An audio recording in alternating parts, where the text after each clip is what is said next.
Guys, tapos na po ako maligo. So, for today's video ay mag-lunch na ako. Ako lang mag-isa dito. Lunch time po tayo ngayon. Kain po. Ayan, itlog at saka tuyo ang ulam ko. Itlog ang ulamin ko. Kain po tayo. Gutom na gutom talaga ako. Meron na lumatong sa akin. I-unboxing ko yun.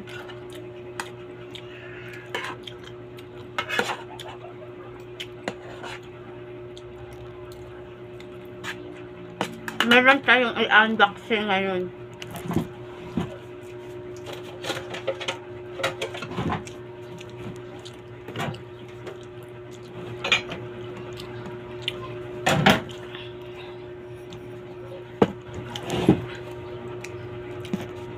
So, ayan. Thank you.